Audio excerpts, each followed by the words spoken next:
salvo. Pues más que dice, cerca de ti está la palabra, en tu boca y en tu corazón. Esta es la palabra de fe que predicamos, que si confesares con tu boca que Jesús es el Señor y creyeres en tu corazón que Dios le levantó de los muertos, serás salvo. El Señor bendiga su palabra. Les recordamos que usted puede buscar estos mensajes luego en www.lumbrerabiblica.com o también por YouTube como Iglesia Bautista Lumbrera. Y hoy en día poco vemos los tratados que solíamos repartir. Todavía se ven en muchas partes, pero esto es una forma electrónica. Todo el mundo tiene un celular en la mano. Usted puede pasarle los mensajes que un servidor y otros hermanos tienen en esta página sobre la Iglesia Bautista Lumbrera, pero principalmente porque presentamos a Cristo. Posiblemente usted haya dicho o escuchado la siguiente frase o pregunta: ¿hasta cuándo?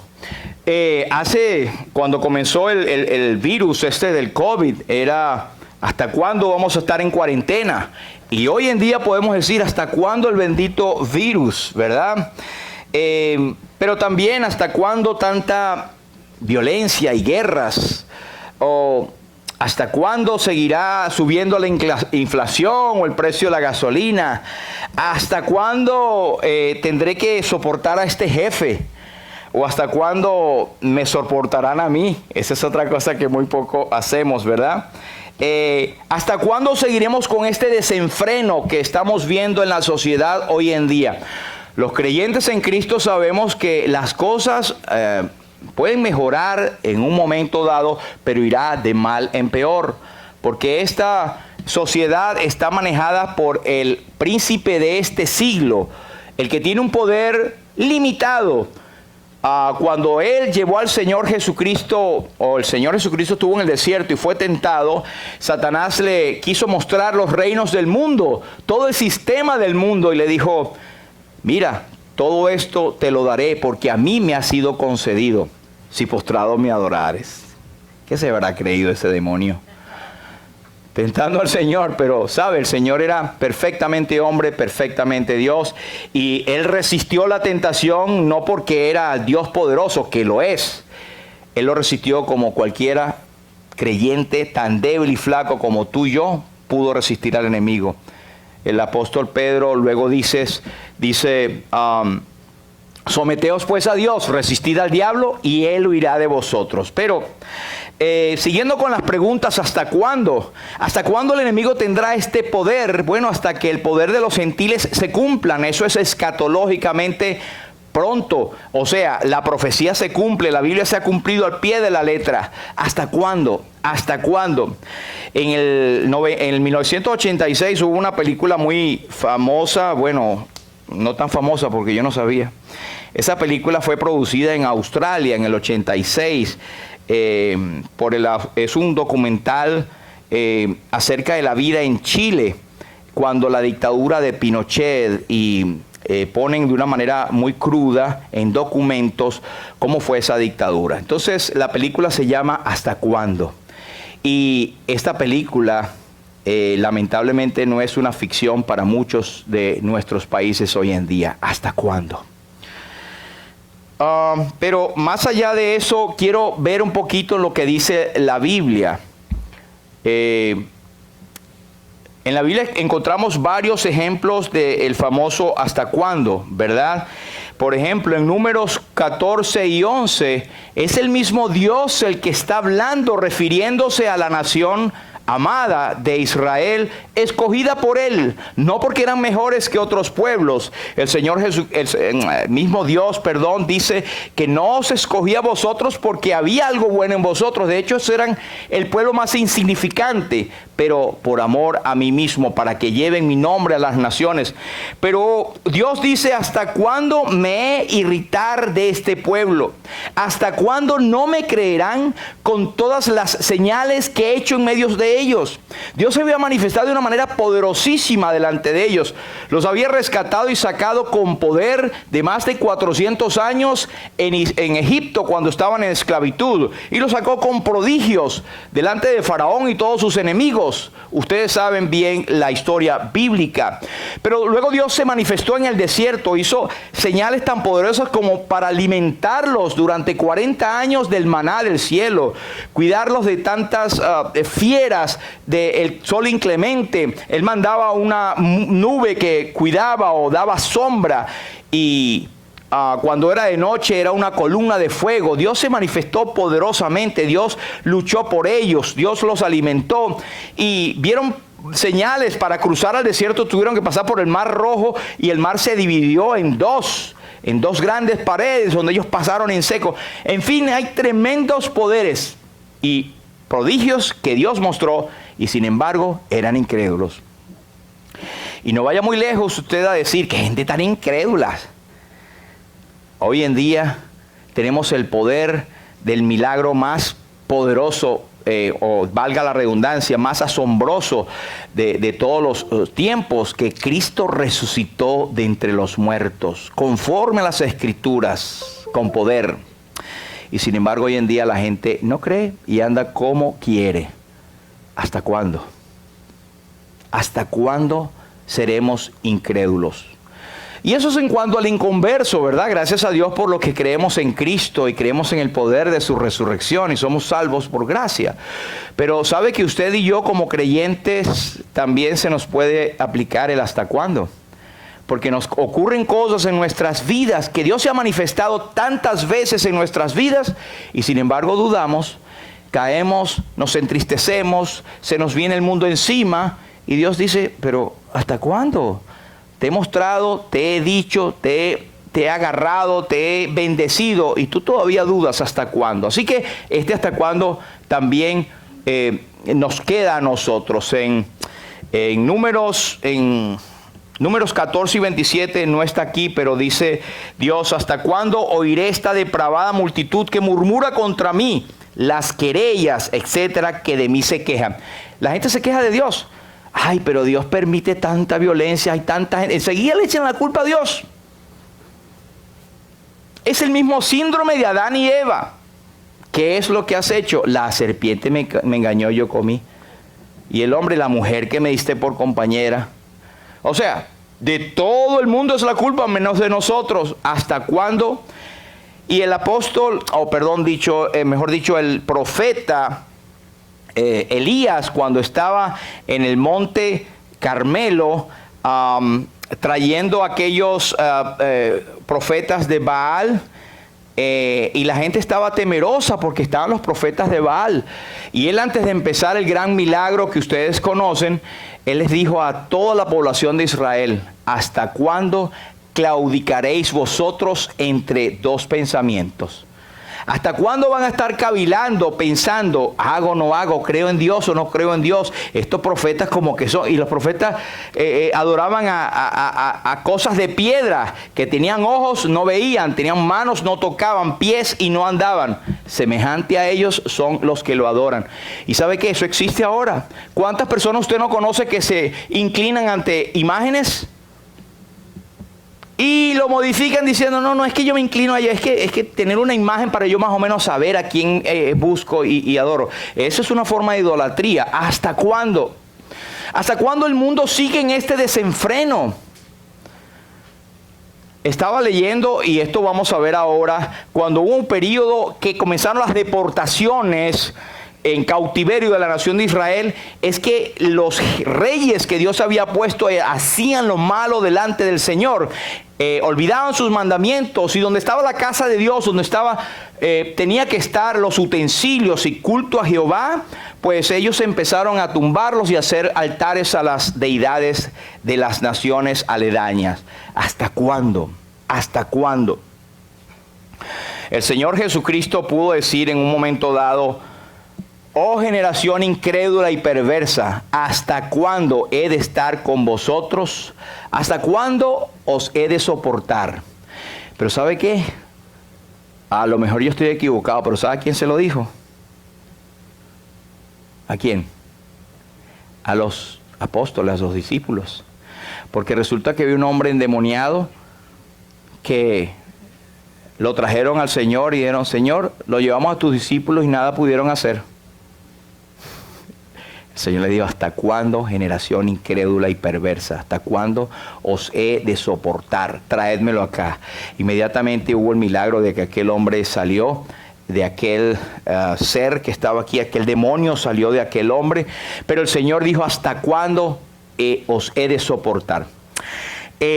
Nosotros vivimos en la dispensación de la gracia, pero eso no quiere decir que Dios no sea el mismo. Dios es el mismo ayer, hoy y por los siglos. Y Él disciplina a todo aquel que toma por hijo. ¿Tú eres creyente en Cristo? Yo también. Pues estamos ante un Padre amorosísimo, pero un Padre que es súper, pero súper justo. Santo, santo, santo, que comprende, no se entiende. Aún en el Antiguo Testamento, que no tenían la teología correcta revelada, decía: se compadece Jehová de los que le temen, porque Él conoce nuestra condición y se acuerda que somos polvo. Él sabe que tú y yo estamos llenos de debilidades.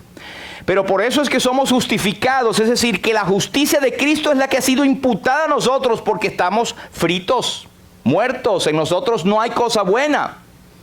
En palabras de Isaías, refiriéndose a la nación de Israel, dice: desde la planta del pie hasta la cabeza no hay en él cosa sana, sino herida, hinchazón y podrida llaga. No están vendadas, ni curadas, ni suavizadas con aceite. Esa es la condición de Israel. Pero es la condición de muchos que no tienen a Cristo en su noticia. Pero aún como creyentes, nosotros creemos que la salvación no se pierde, que es un don dado por Dios, pero que nosotros vamos a dar cuenta por los dones que el Señor nos ha dado. Y podemos ser disciplinados. Lea el libro de Hebreos, por ejemplo. Somos hijos de Dios. Dios puede estar diciendo en un momento dado: ¿hasta cuándo? ¿Hasta cuándo? En Éxodo 16 y 28, Jehová dijo a Moisés: ¿hasta cuándo no querréis guardar mis mandamientos y mis leyes? Hay hermanos que verdaderamente es en Cristo, pero falsamente enseñados. Dice: los 10 mandamientos, yo ni los veo. Los 10 mandamientos nunca fueron un medio de salvación, pero es un medio por lo cual el hombre vino a conocer el pecado, y son una guía moral para todo creyente. Hermanos, los 10 mandamientos no salvan, pero te ayudan a darte cuenta de cuán lejos estás del patrón, de acercarte a Cristo. La ley te condena a mí y a ti, pero por eso Cristo la cumplió, es perfecta. Por eso nosotros confiamos en Cristo, que nos da la salvación. Porque nadie puede ser perfectamente como para alcanzar. Ninguno podrá, por mucho que se esfuerce, decir a Dios: Señor, aquí estoy yo por mi propia cuenta. ¿Hasta cuándo, oh Señor, hasta cuándo clamaréis? Clamaré yo y no oirás. Aquí hay otra pregunta. Las que vimos, o los hasta cuándo que vimos, eran referidos más que todo de Dios, incluyendo a Jesucristo, que es Dios, a la gente, a la humanidad. Pero esto que vamos a ver es alguien que está hablándole a Dios y dice: ¿hasta cuándo, Dios? Uno dirá: pero qué falta de respeto a ese muchacho. Pero vamos a ver cuál es el contexto. Y quiero que busquen, por favor, en sus Biblias, y si les cuesta, busquen el índice, el libro de Habacuc. Pueden buscar en sus índices. Habacuc está después de Nahum. Está casi en los últimos libros y antes de Sofonías, Ageo, Malaquías, y después viene San Mateo. Por ahí está usted en San Mateo y se tira para atrás.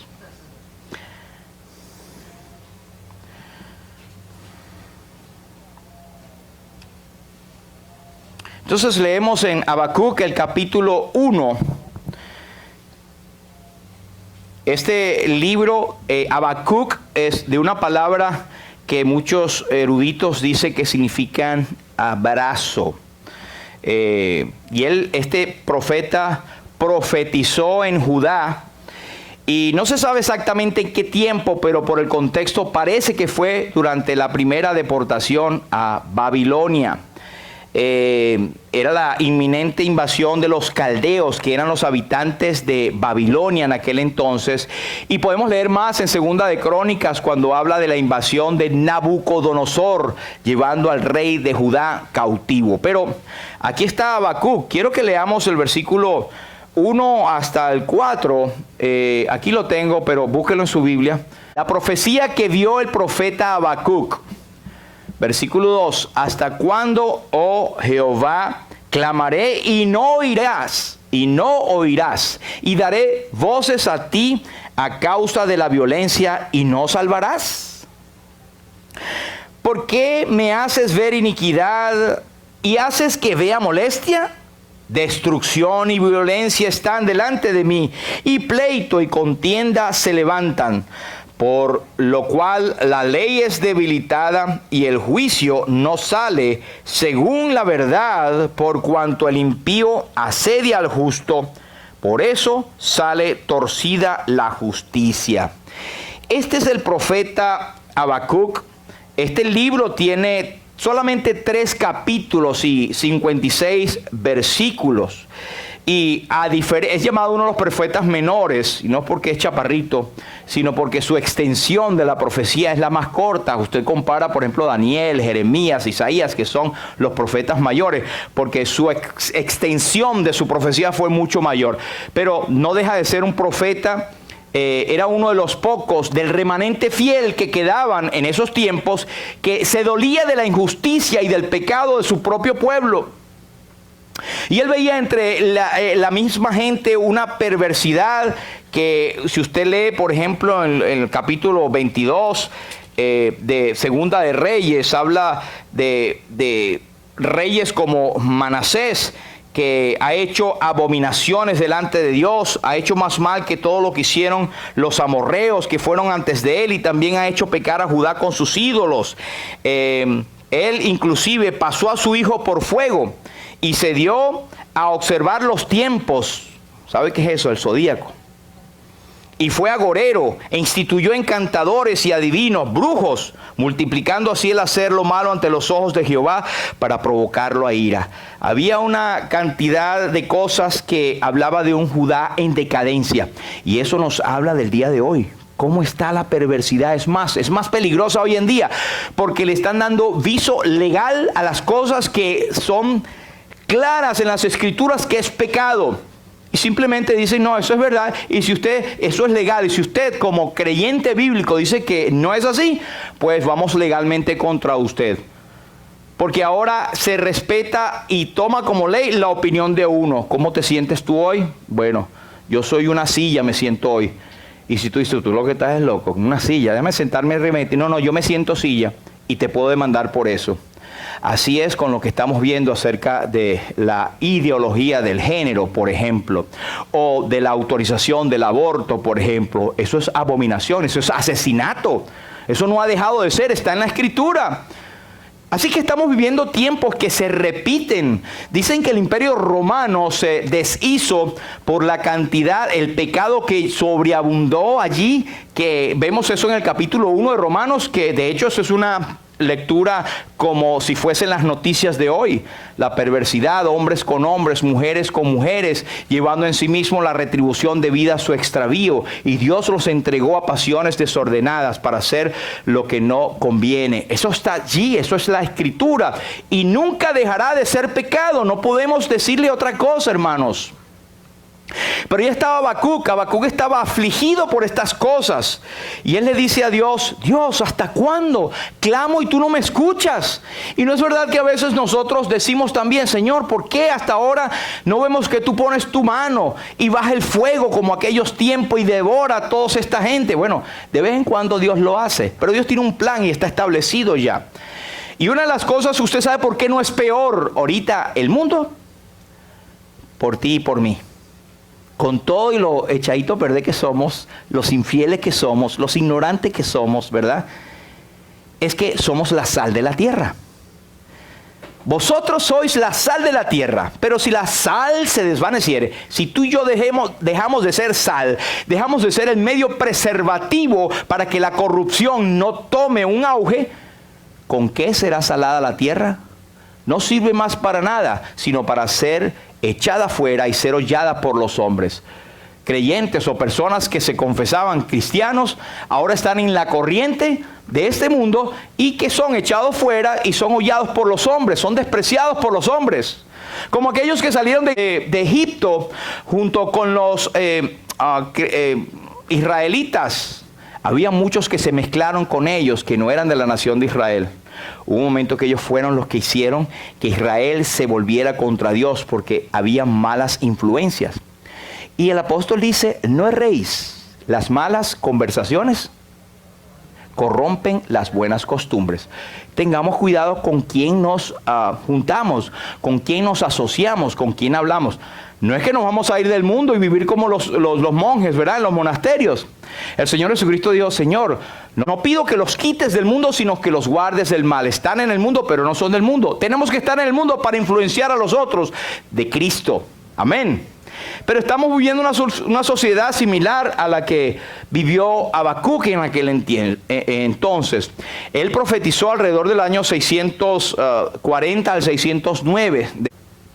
Como dije, ese tiempo antes de Cristo, gracias.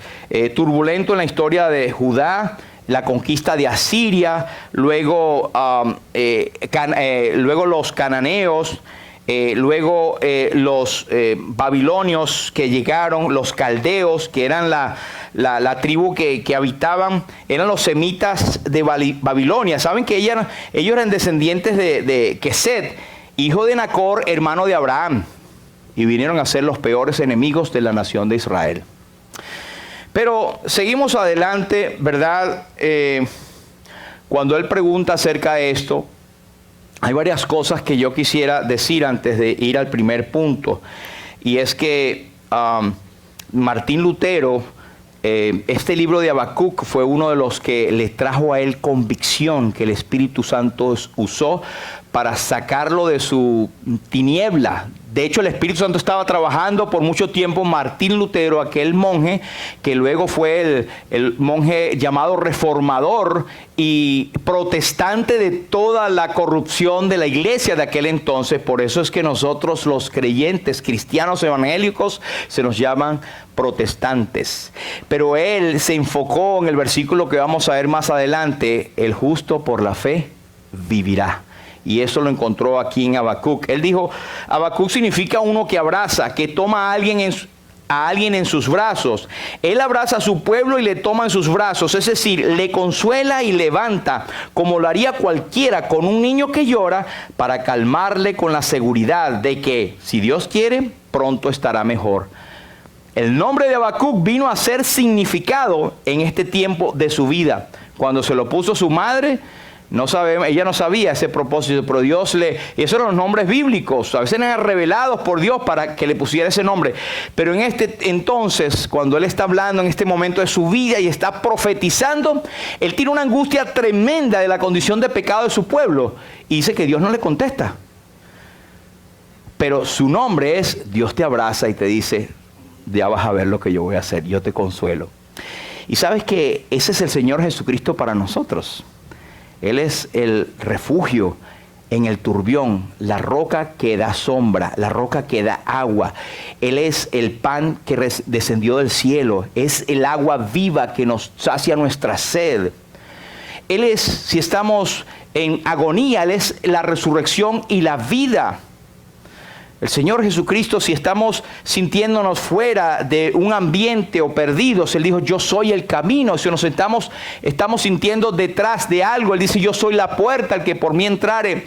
No hay condición del ser humano que Cristo no pueda llenar. Él nos abraza. Y en esta mañana, cualquiera que sea tu situación y tu condición, Él te abraza. Si no eres salvo, Él te quiere abrazar con la salvación, pero no puede obligarte. He aquí yo estoy a la puerta y llamo. Apocalipsis 13:20. Si alguno oye mi voz y abre la puerta, entraré a él, cenaré con él y él conmigo. Pero tienes que oír la voz de Cristo. ¿Alguno que no tiene a Cristo en su noticia hoy? Hoy es el tiempo aceptable. Hoy es el día de salvación. Si tú dices, Dios, ¿hasta cuándo? Hay otra voz que te dice, no, ¿hasta cuándo tú? ¿Hasta cuándo tú? Pero la profecía que él está diciendo es una profecía que tiene su paralelo hoy en día. Tiene 3 capítulos. Son 2 quejas y 2 respuestas. Y el capítulo 3 es una oda, un cántico de liberación, un cántico de respuesta y agradecimiento porque Dios actúa. Dios nunca deja a su pueblo sin testimonio y sin respuesta. Amén. Aún en las cosas más difíciles de nuestra vida, el Señor después, tú puedes mirar para atrás y mira dónde pasé. Como aquel cuento que me viene ahora en la memoria, que es muy ilustrativo de que aquella persona que se quejaba a Dios, que Dios siempre lo cargaba, lo tenía. Dijo, Dios, pero cuando yo estuve en ese tiempo, en tanta angustia, que es caminando por la playa, yo no vi que tú me cargaste. Yo veía los 2 pies, las huellas mías allí. Dios, no, esa era yo cargándote, eran mis huellas. Así que Dios está en cada momento de nuestras vidas, cualquiera sea la circunstancia. Circunstancia más grave que la que estaba viviendo Habacuc, estaba abatido. Él sentía el abrazo de Dios. Amén. Hoy sentimos el abrazo del Señor Jesucristo, que es Dios y está con nosotros. He aquí, yo estoy con vosotros todos los días hasta el fin del mundo. No desesperes, el Señor siempre responde. Mira, en el versículo 5 el Señor le respondió a Habacuc. Cuando Habacuc dijo, Señor, ¿por qué me dejas solito? Clamo y no me respondes, daré voces y tú no me salvarás. ¿Por qué me haces ver tanta iniquidad? Me haces ver tanta molestia, destrucción, etcétera. Versículo 5. Mirad entre las naciones y ved y asombraos, porque haré una obra en vuestros días, que aun cuando se contare no la creeréis. Porque he aquí yo levanto a los caldeos, nación cruel y presurosa, que camina por la anchura de la tierra para poseer las moradas ajenas. O sea, son unos invasores, unos vikingos. Formidable es y terrible. De ella misma procede su justicia y su dignidad. Es decir, los babilónicos o los babilonios no reconocían la autoridad de nadie. Ellos se sentían superiores y solo hacían la voluntad de ellos. Eso es lo que dice el versículo 7. Formidable es y terrible, de ella misma procede su justicia, su dignidad. Sus caballos serán más ligeros que leopardos y más feroces que lobos nocturnos, y sus jinetes se multiplicarán. Vendrán de lejos sus jinetes y volarán como águilas que se apresuran a devorar. La historia misma nos habla de que los babilonios eran una nación cruel, eran invasores, y está en la historia de que uno de sus poderíos más grandes eran sus caballos. Eran jinetes experimentados que llegaban con una velocidad y invadían y triunfaban. Eso eran los babilónicos. Versículo 9. Toda ella vendrá a la presa y el terror va delante de ella y recogerá cautivos como arena. Encarnecerá a los reyes y de los príncipes hará burla, se reirá de toda su fuerza y levantará terraplén y lo tomará. Luego pasará como el huracán y ofenderá atribuyendo su fuerza a su Dios. Ahora fíjense el contexto. Habacuc está diciendo, Dios, mira Judá cómo está, hay una iniquidad permanente. Y ya leímos algo, les leí algo de segunda de Crónicas, cuando habla de la perversidad, por ejemplo, el rey Manasés y el hijo también. Y usted lee algo que eriza los pelos cuando usted lee, e hizo lo malo ante los ojos de Jehová, e hizo lo malo ante los ojos de Jehová. Solamente hubo un nieto por ahí que fue Josías, que se levantó e hizo lo bueno ante los ojos de Jehová. Pero ellos habían levantado altares a deidades de aquel entonces, y Dios dijo, los voy a destruir y mi ira va a caer sobre ustedes, los voy a entregar a otras naciones. El cautiverio. Entonces Habacuc entendió y dijo, Dios, ¿cómo vas a traer a esa gente que es más pecadora y más pecaminosa que el propio pueblo? Ahora sí se montó la gata en la batea. Yo te estoy orando, Dios, porque contestes a nuestra propia gente, y tú vas a enviar a una gente aguerrida, fuerte, pecaminosa y guerridos para castigar a tu pueblo. Pero esa es la justicia divina. A veces se ha visto, hermanos, que la iglesia puede ser presionada o puede ser perseguida, y es perseguida por la misma gente del mundo. Y sabe que dirá, ay, ¿por qué Dios será que no se dio cuenta? A lo mejor Dios lo permite. A lo mejor Dios lo permite y lo permitirá. A veces un inconverso nos llama la atención en cosas morales. Eso es vergonzoso. Que un inconverso te llame la atención por alguna cosa moral que se supone tú eres el estandarte. Y cuando eso ocurre, hermano, hay que bajar la cabeza, humillarse y pedir perdón. Pero Dios lo utiliza. Dios utiliza en su instrumento, sus instrumentos. Por ejemplo, usted recordará a Ciro. Ciro era un rey inconverso. Ciro era un hombre que se supo que era un hombre injusto, un hombre pecador. Sin embargo, Dios le llama Ciro su siervo. Una cosa extrañísima. Dios utilizó a Ciro para dominar y enseñar a la nación de Israel que quedó cautiva en sus manos. Ciro, el rey de Tiro. Eso llama la atención. Pero sigamos con eso. Versículo 1, no desesperes, el Señor siempre responde, mira entre las naciones y ved y asombraos, porque haré una obra en vuestros días que aun cuando se contare no la creeréis. Es verdad que la obra que iba a ser era una obra un poquito fuerte, que no era agradable, pero una obra que venía de Dios. A veces, hermanos, ocurren cosas en nuestras vidas que pensamos que son cosas malas. Y la Biblia nos dice extrañamente que nos regocijemos y demos gracias a Dios en todo, aunque no lo entendamos. Pero Dios tiene un propósito en cada una de las cosas. Pero Pedro nos dice, si alguno padece, que no padezca como malhechor, sino que padezca por la causa de Cristo, en otras palabras.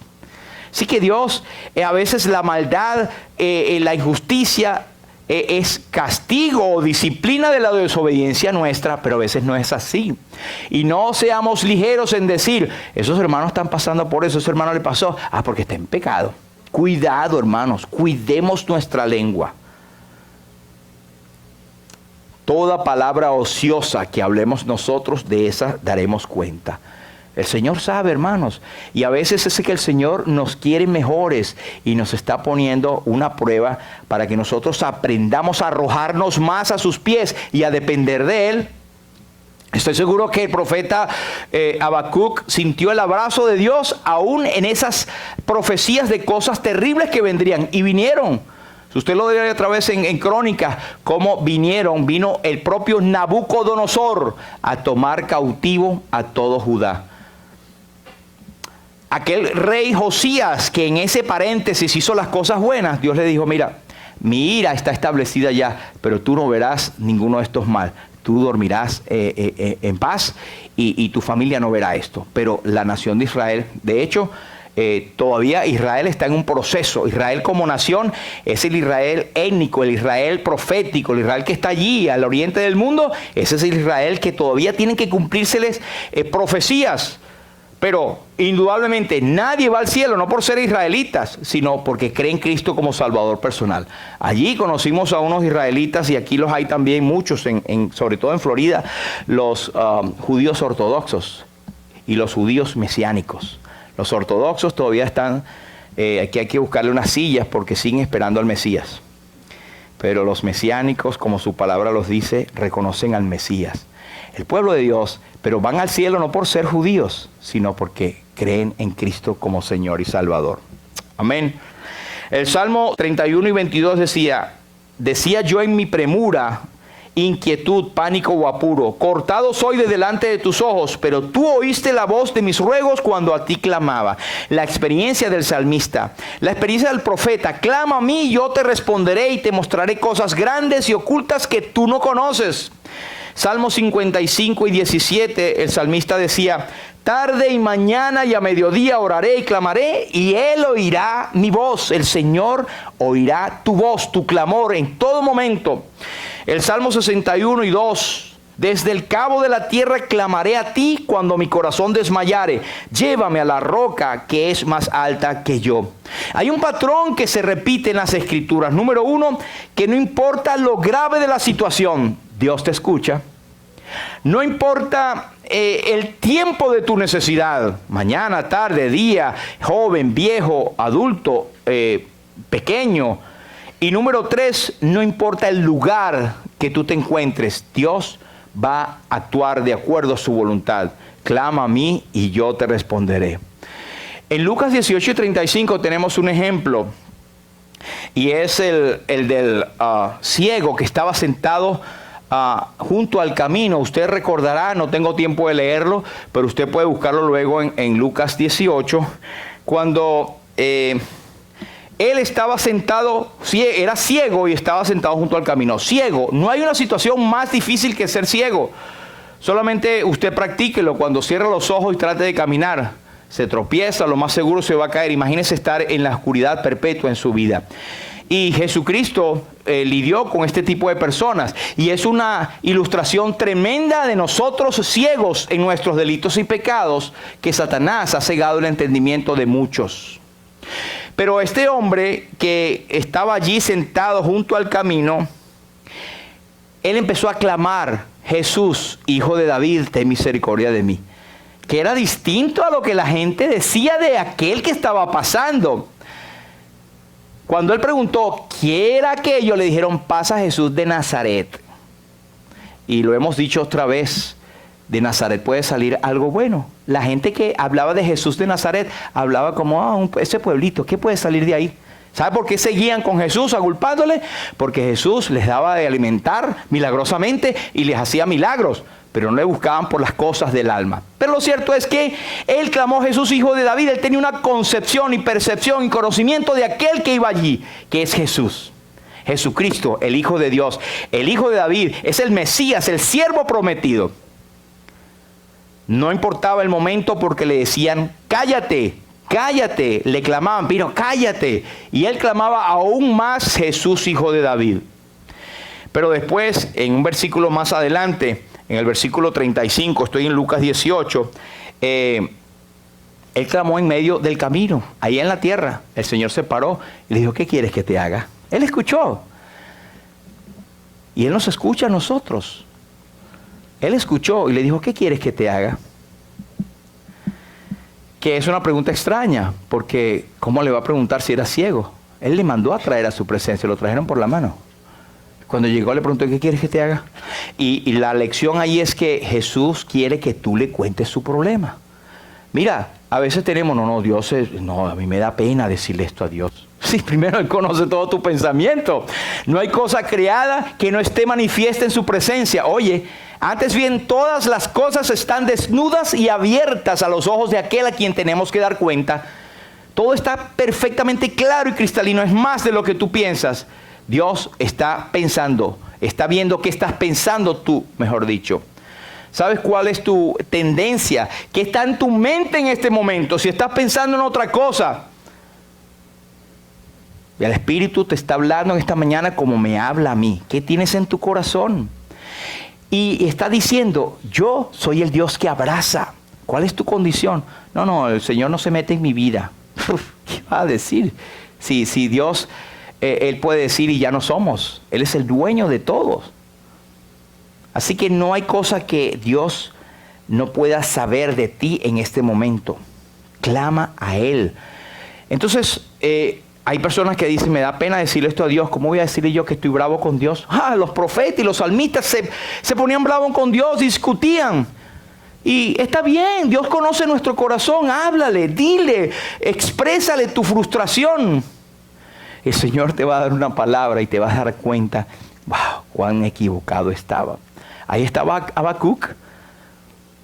Y después quedó más perplejo todavía cuando vio la forma como Dios iba a actuar. Pero cuando dijo: ¿qué quieres que te haga? Aquel pobre ciego, él dijo: Señor, que reciba la vista. Dile tu necesidad, dile que no entiendes, dile cuál es tu frustración, dile cuál es tu incredulidad. Como aquel hombre a quien el Señor, a su hijo sacó un demonio.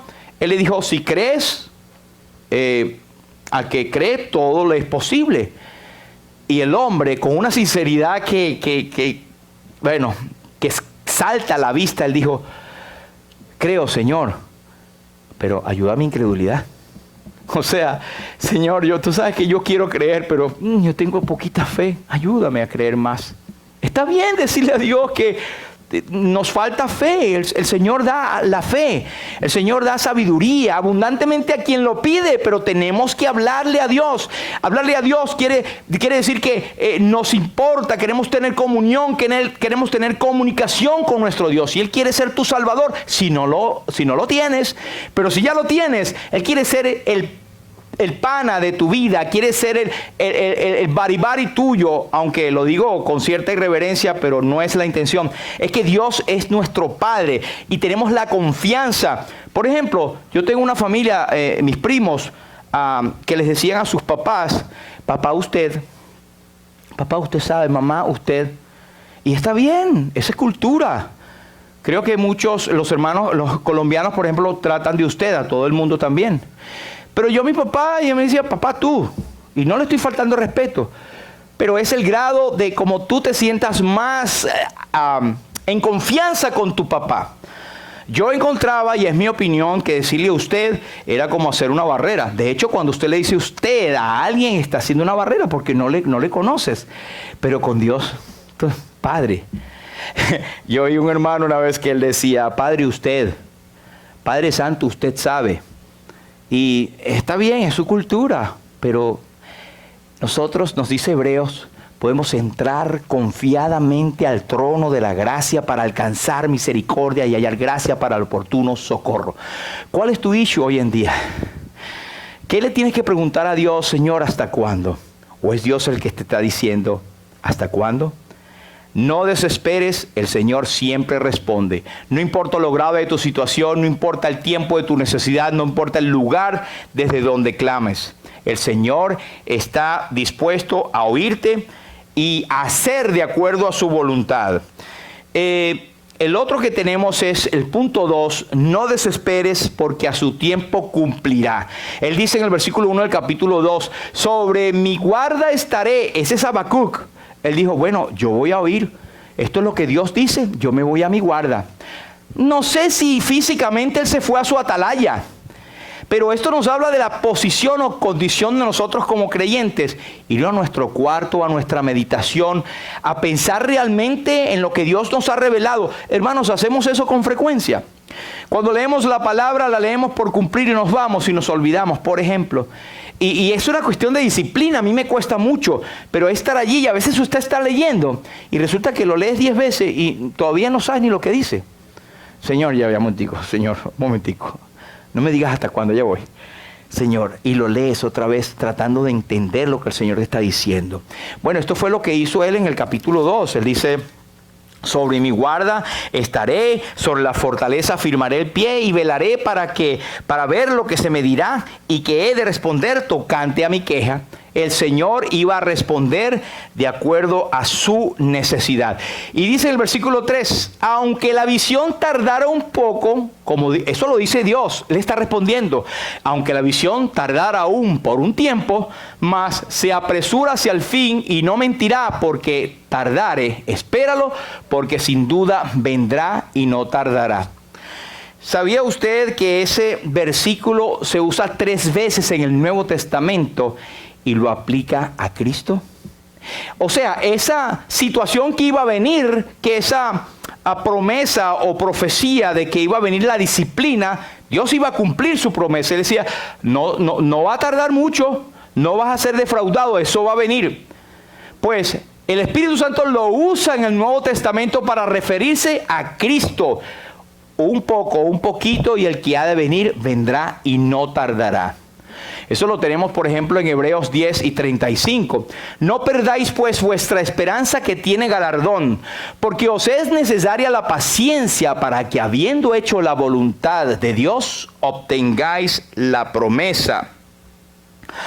Y el que ha de venir vendrá y no tardará. Pedro nos dice: el Señor no retarda su promesa, según algunos la tienen por tardanza, sino que es paciente para con nosotros, no queriendo que ninguno perezca, sino que todos procedan al arrepentimiento. Entonces nosotros tenemos una promesa aún más hermosa, que no es de juicio, pero será de juicio al incrédulo. Cuando Cristo venga y nos recoja a nosotros, es ya la puerta inminente del juicio que vendrá a los incrédulos, porque ¿sabe? Se quedarán. Nosotros creemos en el arrebatamiento de la iglesia, creemos en la venida de Cristo. Como dice Hebreos 9:27, el Señor aparecerá por segunda vez sin relación con el pecado. ¿Para qué? Para salvar a los que le esperan. ¿Estás tú en esa lista? Yo soy creyente, pero hoy no estoy preparado. No puede ser. Eso no existe. Si usted es creyente, usted ya tiene comprado el ticket. Pero eso es una esperanza que tenemos los creyentes en Cristo. No importa cómo esté este mundo, el Señor va a venir y nos va a rescatar. La iglesia va a ser preservada.